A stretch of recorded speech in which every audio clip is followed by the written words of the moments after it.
Bienvenidos al noticiero de la bandera. No olvidéis de seguir el canal, darle like y comentar. Javier Ortega Smith ha vuelto a poner sobre la mesa un tema que preocupa a muchos ciudadanos, el empadronamiento ilegal. Según denunció en el programa Código 10, existen viviendas en la capital con hasta 25 o 30 personas empadronadas. Una cifra que claramente excede de lo lógico y que, según él, refleja un fraude que afecta directamente a los recursos públicos. La propuesta de Vox es clara: crear una unidad especial de la Policía Municipal para investigar estos casos, colaborar con la Agencia Tributaria y reforzar la cooperación con la Policía Nacional para detectar falsificación de contratos. Sin embargo, el Partido Socialista más Madrid y el propio Partido Popular rechazaron la iniciativa, dejando sin respuesta las dudas de quienes consideran que este fenómeno abre la puerta a abusos en ayudas sociales, vivienda pública y guarderías. Ortega Smith lamentó que el Ayuntamiento de Almeida no haya facilitado datos concretos sobre cuántas personas se benefician de este padrón irregular. Para muchos, esta negativa refleja una falta de voluntad política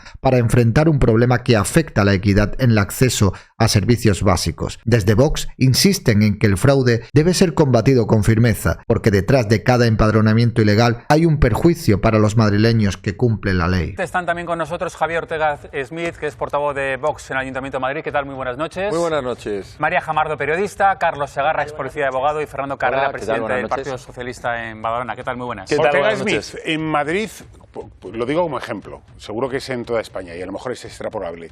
¿Hay mucho empadronamiento ilegal? Y si te empadronas de forma ilegal, ¿tienes acceso a ayudas económicas?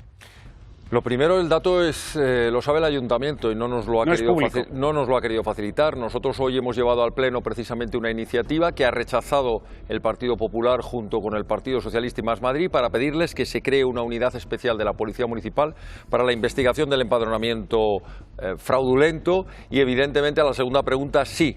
Porque en el momento que están empadronados en Madrid tienen acceso a ayudas sociales, a vivienda pública, a guarderías, a escolarización, a ayudas para los comedores, entrar en instalaciones deportivas, es decir, tienen todo un abanico de posibilidades. ¿Qué requisitos se pide para empadronarse en Madrid? Prácticamente nada, el señalar la vivienda en la que estás, aportar un contrato de arrendamiento o de propiedad y en muchos casos lo que estamos detectando, y por eso hemos llevado esta iniciativa al Pleno del Ayuntamiento, es que en una misma vivienda en Madrid hay 25 o 30 personas empadronadas, que nosotros le decimos al Ayuntamiento, pero ¿cómo puede usted aceptar más empadronamientos si es lógico que más de 2, 3, 4 personas no caben en esa vivienda? Pues lo saben y miran hacia otro lado. ¿Son contratos falsificados? Esto es lo que hemos pedido, que precisamente las 3 medidas que les hemos pedido han dicho a todas que no. Una, lo de la Policía Municipal. 2, que lleguen a un acuerdo de colaboración con Policía Nacional para investigar la posible falsificación de contratos, y colaboración con la Agencia Tributaria para ver si esos contratos de arrendamiento están o no registrados. La realidad es que no lo están. Cuando llevéis esa iniciativa es porque creéis que hay un problema en Madrid. Lógicamente, porque... ¿Cuántos empadronamientos fraudulentos creéis que hay en Madrid? O sea, nosotros hemos tenido conocimiento de diferentes casos que nos están contando en distintos distritos, pero el número total no lo sabemos. Por eso hemos pedido que se investigue, que la Policía Municipal... No tenemos una estimación. ¿Y económica?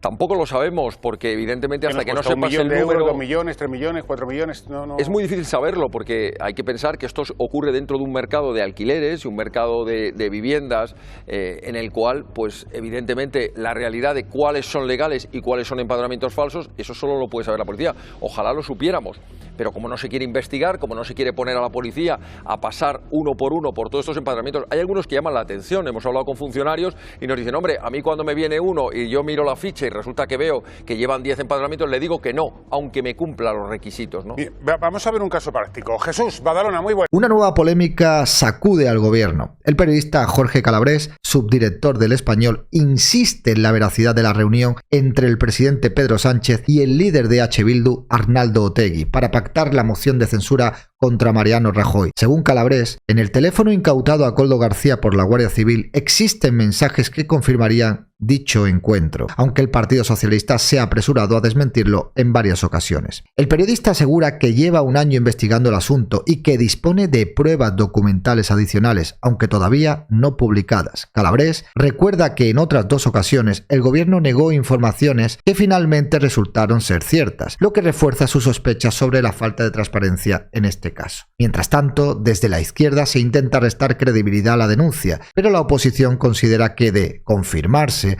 estaríamos ante un escándalo político de gran magnitud. La pregunta que queda en el aire es si el Ejecutivo está ocultando deliberadamente hechos que afectan a la confianza de los ciudadanos en las instituciones.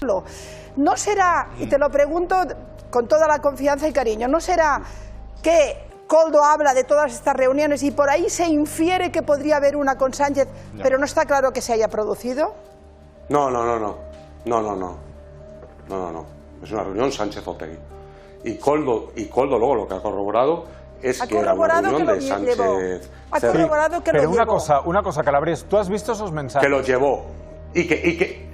Pero no dijo a dónde, que lo llevó. Espera, yo no, tienes que entender, Risto, que yo no puedo revelar alguna de las fuentes que tengo. Yo no te he dicho las fuentes, digo, solo si has visto tú físicamente esos mensajes.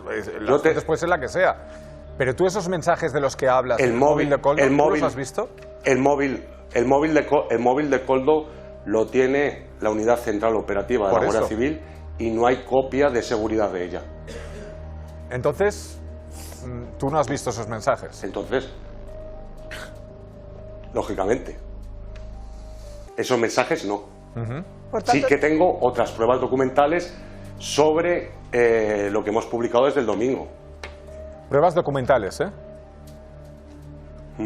¿Qué significa eso? ¿Foto? ¿Viaje? Bueno, lo que sea, tiene pruebas documentales. Pruebas documentales. Vamos a dejarlo pruebas ahí. Una foto que pusieron al pasar el coche, ¿sabes? Te hacen una foto.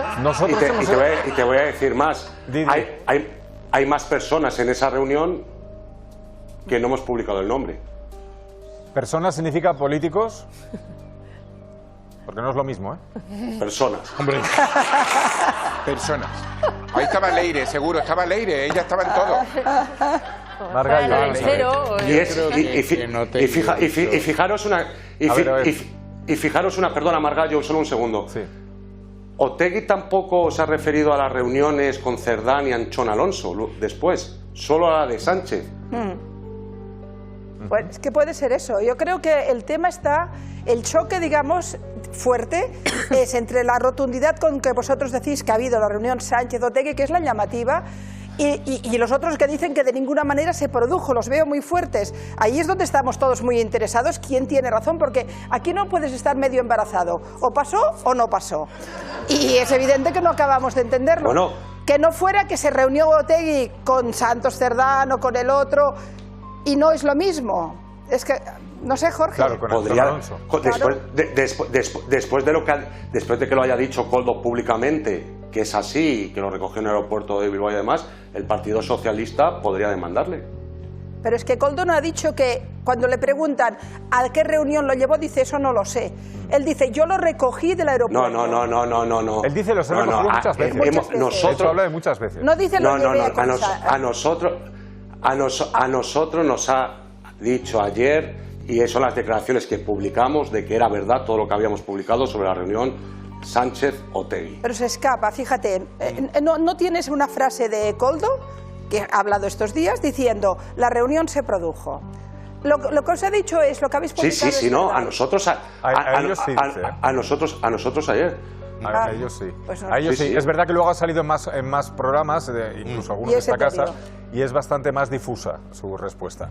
No ha sido tan concreta. Pero tú dices que a vosotros, Calabrés, os ha confirmado que esa reunión se produjo. Sí.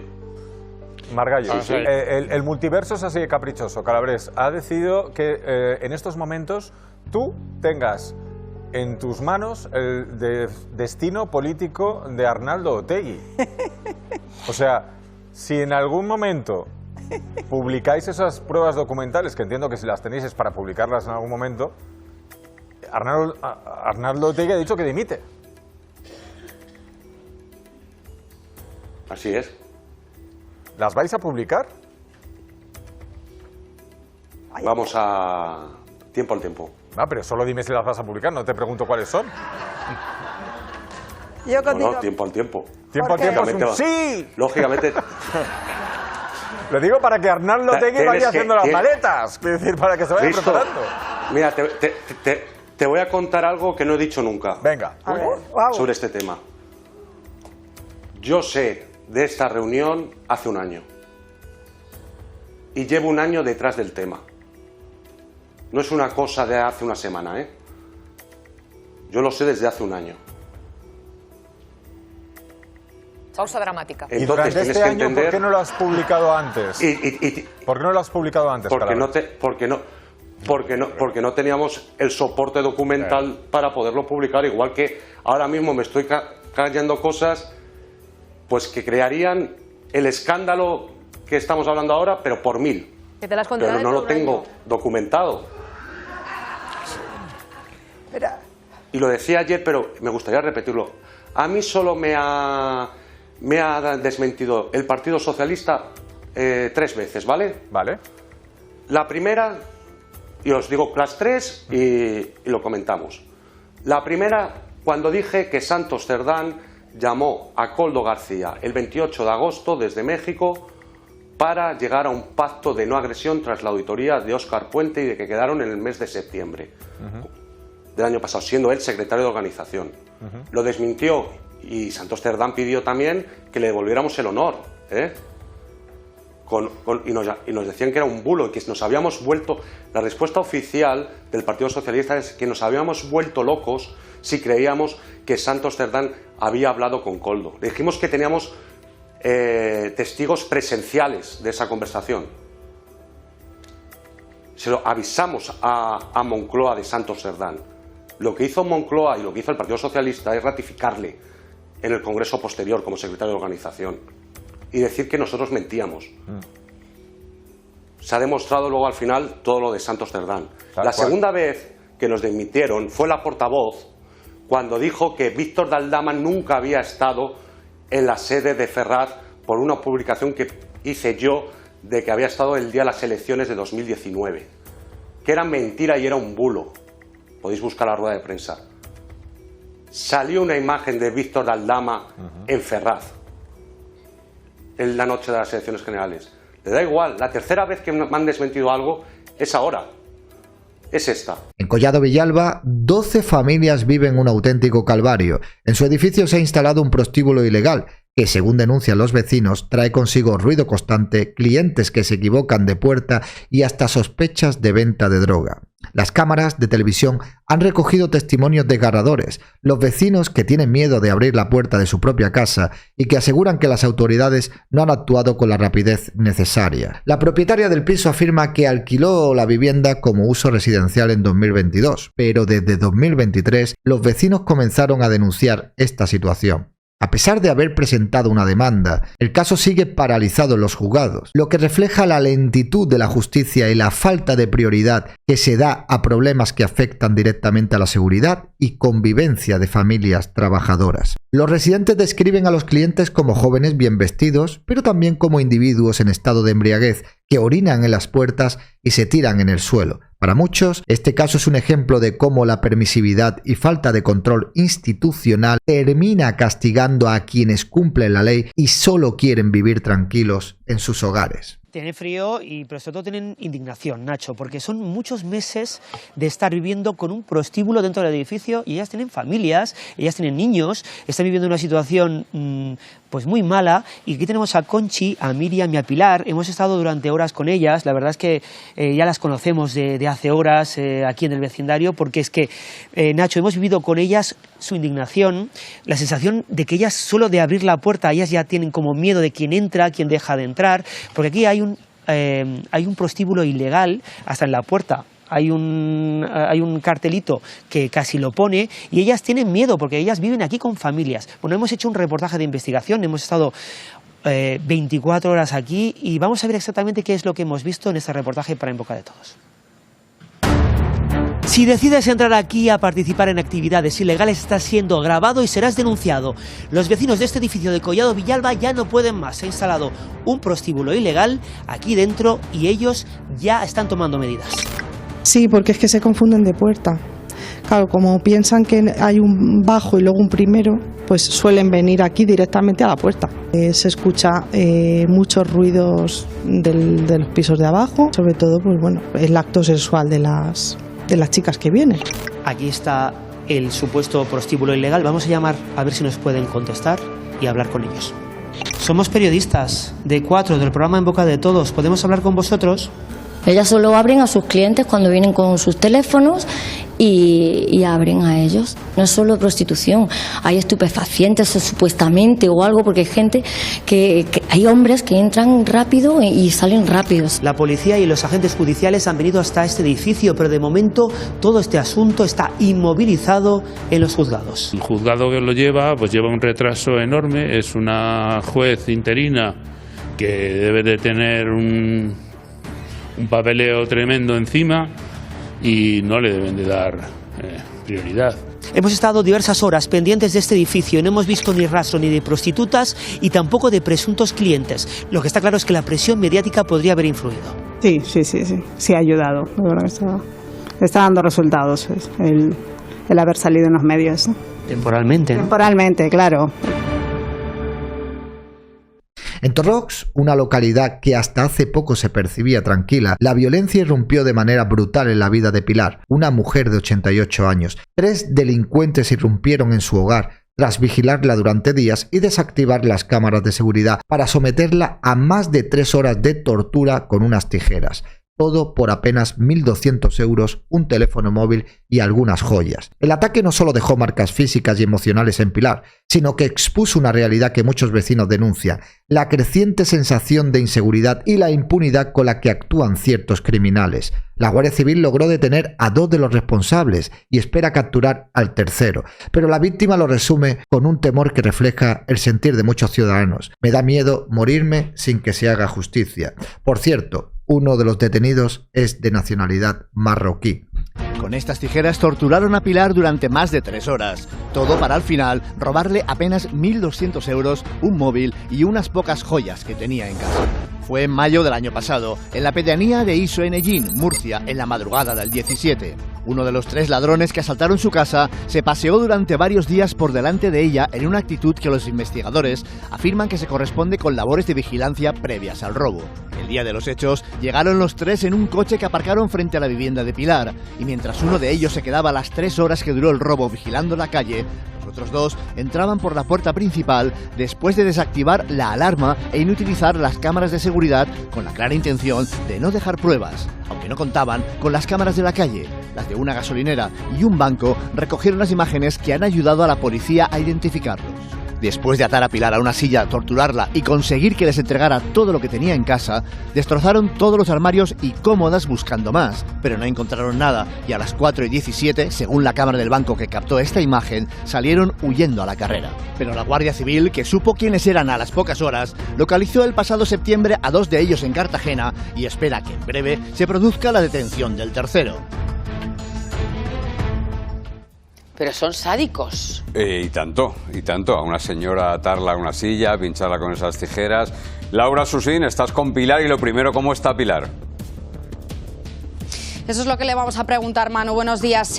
¿Cómo te encuentras, Pilar? Tú tienes 88 años, estás al cargo de tu hijo de 61 y habéis vivido una agresión y un asalto brutal. Sí, pero ha dicho que ahora no, se fueron de día. Ellos creían que como me habían desarmado todo aquí, mire, ahí desarmaron eso, que por ahí me vi a mi hijo, ahora no, lo desarmaron, se llevaron el teléfono, porque yo a la 1 estoy aquí porque se ve más luz, me dice el médico que ve, que no ve, pero que ve más luz, y entonces yo me vengo, cuando tengo un rato de tiempo me vengo aquí, pero se fueron de día.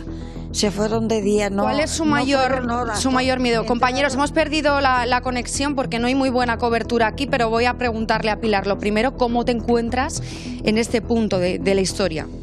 Cuando me acuerdo, no quiero que pase otra persona esto porque fue muy triste. Ha dicho 3 horas o 4, no. Entraron a la 1 y se fueron de día. porque ellos creían que estaban solos aquí, y es que mi hijo los grabó, los tiene grabados allí en Madrid, y por él los sacaremos si es que se sacan o quieren, porque yo creo que tienen motivos ya para sacarlo ya. Uno de los 3 asaltantes aquí en tu casa sigue suelto. ¿Cuál es tu mayor miedo en este punto? Porque decías, me da miedo morirme sin que se haga justicia. Yo sí, yo quiero, porque yo ya lo he pasado, pero no quiero que lo pase otra persona, porque yo contaba que ya no vi a mi hijo, decía, dejarme a mi hijo, dejármelo, y el otro, como estaba en Madrid, pues cuando hablo me pongo nerviosa y las manos me ha quedado un poco de nervios y me ha dado por trabajar. Cuando estoy trabajando se me olvida todo, pero cuando no trabajo y me siento ahí con mi hijo y veo eso, me da por llorar, y no quiero que lo pase nadie más, ya que lo he pasado yo, que no lo pase. Se hizo muy larga la noche, se me hizo, bueno, ya de día se fueron, porque llamó mi hijo al hospital de Gin y a la Guardia Civil de Gin, y vinieron ellos ya de día. Cuando mi hijo se va a trabajar a las 8 y algo, que trabaja para una empresa de informática, programador, pero le paga el ayuntamiento. ¿Han tenido alguna información por parte del juzgado, por parte de los agentes sobre si...? Una carta, por cierto, la podía haber escrito mejor, pero bueno, me explico lo que era, porque vino una sobrina mía tanto tiempo que vive fuera y estaba escribiéndola ya de alegría. Digo, pues yo ya la termino, como sea, la termino, muchas faltas de ortografía, mucho, pero bueno, decía la verdad, y ya no quise repetir más despacio, yo la metí en el juzgado. A ver qué es lo que pasa, y vamos a seguir muy pendientes de este asunto, Pilar, y le agradecemos enormemente que nos haya atendido, así que muy pendientes, no se preocupe, no se preocupe. Hemos perdido la conexión, compañeros, pero bueno, es su testimonio, y esperamos que cojan al tercer asaltante lo antes posible. Esto será lo más importante. Que me llamaron a mí ayer mañana. Bueno, pues el negocio del empadronamiento falso se ha convertido en una muestra clara de la ineptitud de las administraciones públicas. Según comentaron en el programa Código 10, hay inmigrantes ilegales empadronados en distintos ayuntamientos beneficiándose de ayudas sociales, ya que entre ayuntamientos no hay cruce de datos. Por si esto fuera poco, también hay mafias que se aprovechan de la vulnerabilidad de estos inmigrantes y la pasividad de las instituciones. Aunque el padrón es un trámite gratuito, muchos inmigrantes ilegales acaban accediendo a él gracias a un pago que oscila entre 250 y 300 euros. Detrás de este fraude hay redes organizadas que se lucran con la necesidad de quienes buscan arraigo, acceso a la sanidad o la posibilidad de solicitar asilo. Testimonios de jóvenes inmigrantes revelan cómo se les exige dinero por empadronarse en habitaciones alquiladas, incluso por parte de ciudades españolas. El problema no es solo económico, el problema también es social, ya que crea un grave prejuicio entre ciudadanos que tendrían que tener acceso a las ayudas y personas que están aquí de manera ilegal que se aprovechan de un sistema bastante ineficiente. Mientras algunos ayuntamientos miran hacia otro lado, los ciudadanos honestos, los españoles de bien, ven cómo se degrada la confianza en las instituciones y cómo se fomenta la llegada de la inmigración ilegal. Este caso refleja una urgencia de reforzar la vigilancia, endurecer las sanciones y garantizar que los trámites públicos no se convierten en un negocio clandestino. La derecha suele insistir en que sin orden y sin ley no hay justicia ni integración posible, y aquí la realidad les da la razón. Si el Estado no actúa con firmeza, los delincuentes seguirán imponiendo sus reglas. Demostrar la cantidad de gente que se empadrona y lo sencillo que es empadronarse ilegalmente. Empadrónate en Madrid de manera presencial y sin pagar por adelantado. Tengo una habitación en 550 para entrar ya y empadronar. Solo empadronamiento, 460 euros. ¿Necesitas empadronamiento? 300 euros. Centenares de anuncios llenan Internet buscando lucrarse de un derecho y de una obligación. El padrón. Descubrimos el negocio que hay detrás del empadronamiento en España. Fíjense en este caso. Empadronamiento en Madrid Centro. Hay cupos para quien necesite empadronarse, sin adelantos y personalmente. En nuestro país, empadronarse es un trámite totalmente gratuito, pero algunas personas intentan aprovecharse de la desesperación de los inmigrantes. Tengo padrón en Madrid Capital. 2 cupos. Se paga cuando salgas del ayuntamiento. ¿Quieres empadronamiento en Tarragona? Dale a me gusta. La persona que ejerza este empadronamiento con personas que se encuentran en situación irregular a través de una cuantía, que sepan que es posible que acaben detenidas porque están cometiendo un delito de favorecimiento de la inmigración ilegal. Vean este caso, nos piden 250 euros por 2 años de empadronamiento. Nos piden un adelanto de 30 euros y los 220 euros restantes cuando salgamos del ayuntamiento. Este otro anunciante nos llega a mandar incluso un ejemplo del padrón. Nos ponemos en contacto con uno de ellos. ¿Ahora mismo puede empadronar a más gente? Sabes que no me quedan cupos. Quizá en unos meses a lo mejor llámame. ¿Qué documentos necesitaría para el padrón? No, solo el pasaporte o DNI si tuvieses. ¿Cuánto sueles cobrar? 250. Si me empadrono con usted, ¿tendré consecuencias legales en el futuro? Nada, no, porque hacemos como que tú vives acá donde vivimos nosotros, como que vive en una habitación acá. Entonces no hay ningún problema. He visto que hablan ustedes de un cupo abierto. ¿Cuántas personas es este cupo? Solo 8 cupos. Ahora están súper estrictos en el ayuntamiento. La creatividad de quienes intentan bordear la ley no tiene límites. Este anuncio parece un alquiler normal, pero en realidad bordean la legalidad porque no pueden anunciar un empadronamiento, de manera que lo hacen como si fuese el alquiler de una habitación. Pero en realidad, fíjense, lo dejan totalmente claro, solamente se hace empadronamiento, nada más. Pero en este negocio del empadronamiento hay tanta demanda, lo comprobamos. Quiero empadronamiento en Madrid, por favor, por dinero. O vean este otro, busco empadronamiento, zona Alcorcón, no importa si hay que pagar. Sorprende la cantidad de anuncios en plataformas y en redes sociales que hay de gente que quiere empadronarse pagando cientos de euros. También nos ponemos en contacto con ellos. ¿Cuánto tiempo llevas sin estar empadronado? No, 3, 4 meses. ¿Cuánto te han llegado a pedir por empadronarte? Había uno que me pedía como 800 euros, creo que era. Algunos de estos inmigrantes, como este otro joven peruano, caen en el engaño porque desconocen cuál es el trámite legal. ¿Cuánto dinero suelen pedirte? 300. ¿Y cuánto estás dispuesto a pagar? Mi presupuesto, pues, sería de 100. Nos citamos con una mujer colombiana a la que piden cientos de euros por empadronarse. Si no estaba empadronada, no podía solicitar el asilo. Necesito buscar otro empadronamiento. ¿Y ahora cuánto dinero te piden para poder empadronarte? Me piden 250 euros como mínimo.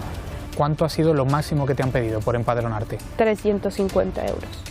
La de Juliana es una de las muchas historias que encontramos por internet, víctimas de un fraude y de un negocio cada vez más extendido. Pero, ¿cómo se puede controlar? Ebrima llegó de forma irregular a nuestro país, siendo menor. Hola Ebrima, ¿qué tal? Muy buenas. Hola, muy buenas. Cuando estabas en ese centro, evidentemente estabas empadronado. Cuando eres mayor de edad, ¿dónde te empadronas? Pues en el piso de mayor de edad, allí donde tuve mi padrón, en Aluche. ¿Tú tienes compañeros que pagaron por un padrón?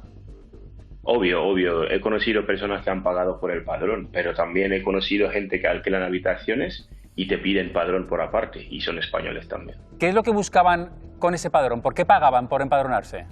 El principio de ese padrón es para poder regularizar.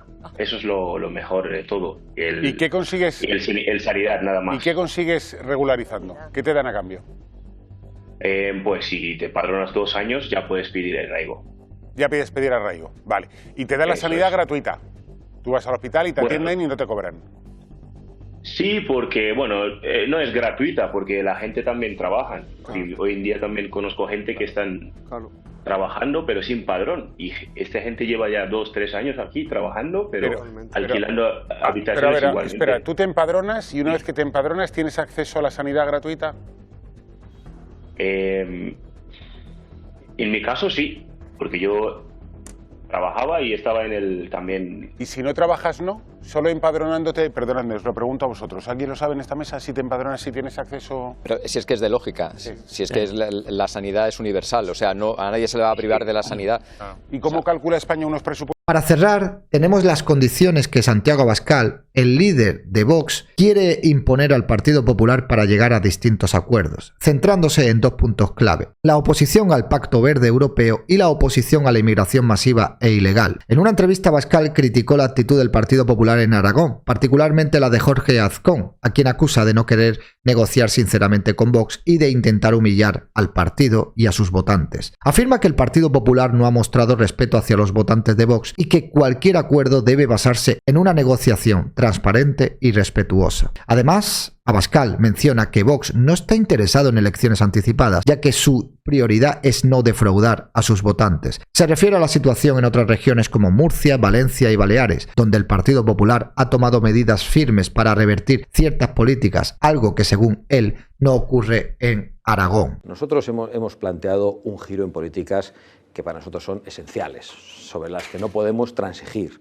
Tienen que ver con el Pacto Verde, tiene que haber una voluntad expresa y aplicada a las políticas concretas, a muchas políticas, de oponernos a todo lo que viene de Bruselas en el Pacto Verde firmado por el Partido Popular y el Partido Socialista. Comprendo las dificultades que puedan tener los señores del Partido Popular en Aragón para oponerse a eso, pero esas dificultades las tienen que solventar ellos. A nosotros lo que nos preocupa son las dificultades que esos pactos, tanto el pacto migratorio como el Pacto Verde, suponen para los ciudadanos. ¿Qué hace posible el acuerdo en Murcia y en Valencia y en Baleares que no lo hace posible en Aragón? De manera sencilla, para que la gente lo entienda.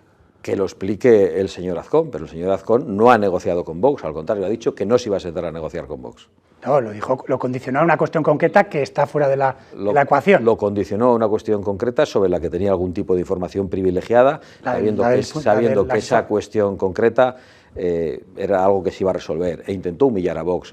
Eso fue un mal gesto por parte del señor Azcón, que hace que las relaciones sean peores, pero que no imposibilitan poder volver a hablar. El PP de Aragón no se ha sentado con nosotros, ha dicho 2 frases tal y como le han parecido y cree que tenemos obligación de bailar a su son, y no ha entendido que a nosotros hay que respetarnos, pero no por respetar a los líderes de Vox, sino por respetar a sus votantes, y por lo tanto si va a haber algún tipo de acuerdo tiene que ser sobre esa base, sobre un acuerdo en el que uno se sienta, en el que se ven los papeles y se acuerda qué es lo que se va a decir, y eso no ha ocurrido.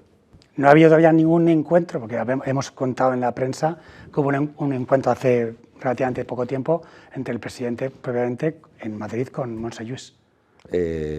Entre el presidente Azcón. Sí. No, después de eso yo no tengo noticia de que ¿Esa es el único contacto que ha habido? Pero que yo no tenga noticia no significa que no haya habido algún encuentro más. Lo digo porque... No, Nolasco dice que no había encuentros. Vale, en Aragón. Vale.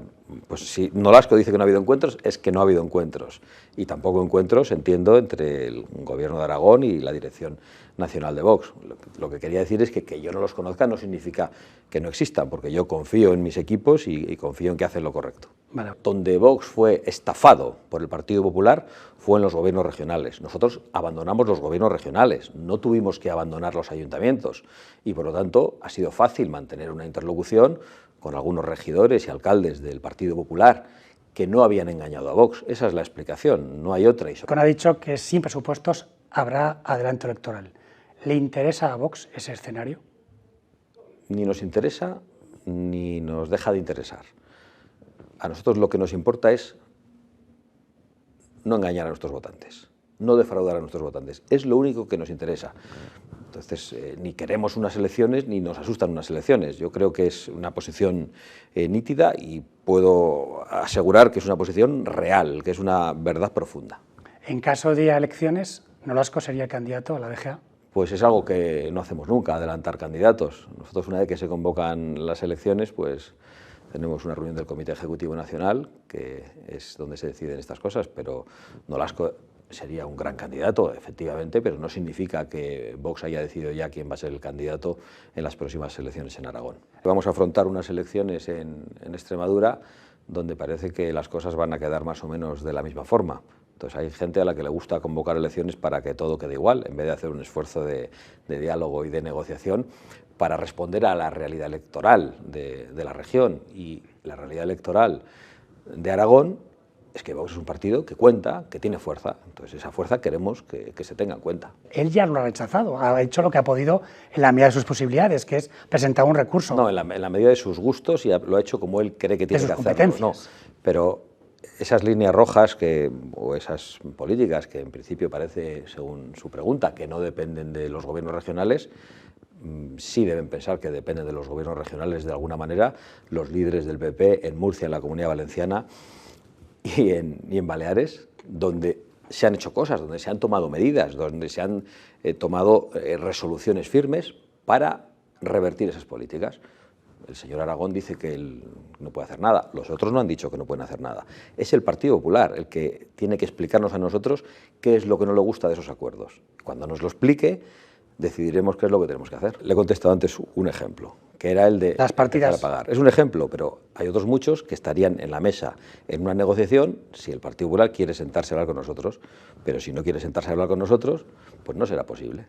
La verdad es que el señor Azcón actuó de una forma que no nos gustó nada, pero a nosotros no nos gusta, en principio, aunque es verdad que hemos podido tener ganas de hacerlo, pero no nos gusta establecer vetos sobre los candidatos de otros partidos. Que no nos guste no significa que en alguna ocasión no nos veamos obligados a hacerlo. Recientemente se ha planteado un debate sobre quién podía suceder también al señor Mazón en la Comunidad Valenciana, y parecía que el Partido Popular necesitaba saber cuál era el candidato que a nosotros nos gustaba, y nuestra respuesta es que el candidato no nos importaba, que lo que nos importaba es lo que ese candidato vaya a decir en su discurso de investidura y los compromisos que vaya a adoptar. Si hubiera elecciones, ¿querrían formar parte del gobierno de Aragón, de nuevo en coalición, o querrían marcar las políticas desde fuera? Pues realmente eso es algo que no nos vamos a plantear antes de tiempo. Lo veremos en función de la representación que nos den los ciudadanos, porque creemos que no es lo mismo tener una representación que tener otra. Nosotros querríamos formar parte del gobierno. Es la vocación, en principio, de cualquier partido, porque nos gustaría ganar las elecciones. Si no las ganamos, no somos la primera fuerza, pues puede haber otro tipo de planteamientos, desde desde formar parte de los gobiernos hasta otro tipo de apoyos a la investidura, pero es algo que no hemos decidido todo ahora y que no tenemos intención de decidir de manera prematura.